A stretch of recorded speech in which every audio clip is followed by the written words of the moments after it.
Hi అండి అందరికీ. ఈరోజైతే నేను మటన్ కర్రీ అయితే ప్రిపేర్ చేస్తున్నాను. నేను ఒక హాఫ్ కేజీ మటన్ అయితే తెప్పించేసాను. దాంట్లోకి కావాల్సిన కొత్తిమీర, పచ్చిమిర్చి, ఆనియన్స్ అయితే కట్ చేసి పెట్టుకున్నాను. అలాగే జింజర్ గార్లిక్ పేస్ట్ కూడా రెడీ చేసుకొని పెట్టుకున్నాను. ఒక ప్యాన్ తీసుకొని ఆయిల్ హీట్ చేసుకోండి.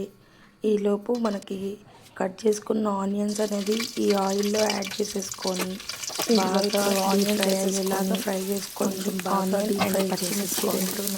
కొంచెం బాగా డీప్ ఫ్రై అయిన తర్వాత మనం అప్పుడు అల్లం వెల్లుల్లి పేస్ట్ అయితే ఇందులో యాడ్ చేసుకోవాలి. ఏంటో అండి, ఈ మధ్య అయితే నేను వీడియోస్ కూడా అప్లోడ్ చేయట్లేదు. నాకు కొంచెం సపోర్ట్ అనేది మీ సైడ్ నుంచి వస్తుంటే ఇంకా నాకు వీడియోస్ అనేది చేయాలనిపిస్తుంది. ఆనియన్స్ ఎక్కువగా తొందరగా మగ్గాలి అంటే మనము సాల్ట్ అనేది అందులో యాడ్ చేసుకోవాలి. నేను అందుకు కొంచెం సాల్ట్ కూడా ఇప్పుడే యాడ్ చేసుకుని కొంచెం ఫ్రై చేసుకుంటున్నాను. అల్లం వెల్లుల్లి పేస్ట్ కూడా ఇందులో యాడ్ చేసుకొని అది పచ్చివాసన పోయేంత వరకు బాగా ఫ్రై చేసుకుని దాని తర్వాత మటన్ అయితే అందులో యాడ్ చేసుకోవాలి. మటన్ యాడ్ చేసుకున్న తర్వాత కొంచెం బాగా కలిపేసి అందులో కొంచెం పసుపు అయితే యాడ్ చేసేసుకోండి. పసుపు వేసి మనం కొంచెం కలిపించేసి కొంచెం లైట్గా వాటర్ వేసుకోవాలనుకుంటే మీరు వాటర్ అనేది కొంచెం యాడ్ చేసుకోండి. నేనైతే యాడ్ చేయట్లేదు. అందులో ఉన్న ఆయిల్తోనే కొంచెం మగ్గిన తర్వాత దానికి ఒక 10-15 మినిట్స్ తర్వాత మనం వాటర్ అనేది యాడ్ చేసుకుంటే అప్పుడు బాగుంటుంది కర్రీ అనేది. ఇలా ఒక 10-15 మినిట్స్ అయితే వదిలేయండి. దాని తర్వాత చూసారా కొంచెం వాటర్ అనేది అందులోనే వచ్చేసింది. అందులోనే కొంచెం అది బాగా మగ్గిన తర్వాత అయితే మనము కావాల్సిన మసాలాస్ ఉంటాయి కదండి, కొరియండర్ పౌడర్, కొంచెం మటన్ మసాలా అయితే నేను యాడ్ చేసేసాను. అది యాడ్ చేసుకున్న తర్వాత కొంచెం అలా కలుపుకోండి. మీకు కావాల్సిన ఇంగ్రీడియంట్స్ అయితే యాడ్ చేసుకోవచ్చు. కొందరు అందులో కర్డ్ కూడా యూస్ చేసుకుంటారు. కర్డ్ కంటే బెటర్ అయితే లెమన్ అయితే యూస్ చేసుకోవచ్చు ఒకవేళ యూస్ చేయాలనుకుంటే. ఇప్పుడైతే నేను అవి వేసేసి ఒక హాఫ్ గ్లాస్ ఆఫ్ వాటర్ అయితే ఇందులో యాడ్ చేశాను. యాడ్ చేసి హై ఫ్లేమ్లో పెట్టాను. కొంచెం అయితే ఇప్పటికైతే ప్రజెంట్ అయితే బాగానే కుక్ అయిపోయింది. ఆల్మోస్ట్ అయితే ఇంకా 10 మినిట్స్ అయితే అట్లనే వదిలేసేయండి. ఆ వాటర్ కూడా బాగా మగ్గిపోతే ఇంకా గ్రేవీ అనేది మీకు కనిపిస్తుంది.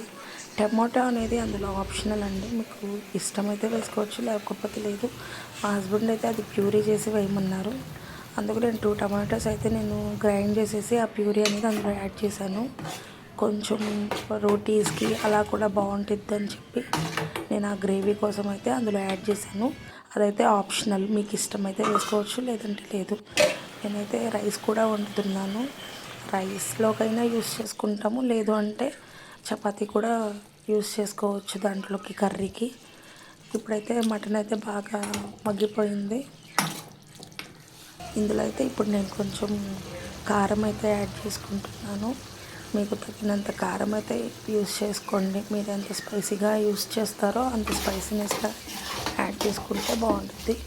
And last but not the least, ఎప్పుడైనా మన కర్రీస్లోకి ఏ కర్రీ అయినా కానీ కొత్తిమీర మాత్రం లేకపోతే అస్సలు ఏ కర్రీ కూడా బాగోదండి. కొత్తిమీర మాత్రం కంపల్సరీ ఉండాల్సిందే. ప్రజెంట్ అయితే కర్రీ అయితే అయిపోయింది. ఇప్పుడు కొత్తిమీర అయితే యాడ్ చేసేసుకుందాము. ఇంకా అంతే అండి. నా వీడియోస్కి అయితే సబ్స్క్రైబ్ చేయండి. మీరు ఇంకా సపోర్ట్ చేస్తూ ఉంటే ఇంకా చాలా వీడియోస్ అయితే నేను చేస్తూ ఉంటాను. నా యూట్యూబ్ ఛానల్ని ఇప్పటి వరకు అయితే చాలా సపోర్ట్ ఇచ్చారు. మీరు ఇంకా నాకు సపోర్ట్ ఇవ్వాలని కోరుకుంటున్నాను. కర్రీ అయితే ఆల్మోస్ట్ అయితే అయిపోయింది. ఇంకొక 5 మినిట్స్ అయితే నేను బాగా మగ్గిపోయిన తర్వాత అదైతే స్టవ్ అనేది ఆఫ్ చేసేస్తాను. ఇలానే నాకైతే సపోర్ట్ చేస్తూ ఉన్నాను ఫ్రెండ్స్. నా యూట్యూబ్ ఛానల్ అయితే సబ్స్క్రైబ్ చేయండి. Thank you for watching. అలాగే నా ఇన్స్టాగ్రామ్ అకౌంట్ కూడా నేను నా డిస్క్రిప్షన్లో అయితే యాడ్ చేశాను. దానికి కూడా ఫాలో చేయండి. కర్రీ అయితే ఫినిష్ అయిపోయిందండి. మీరు కూడా ఇలానే ప్రిపేర్ చేసుకొని ట్రై చేయండి ఒకసారి అయితే. టమాటో వేసి చేస్తే ఇలా అయితే వస్తుంది.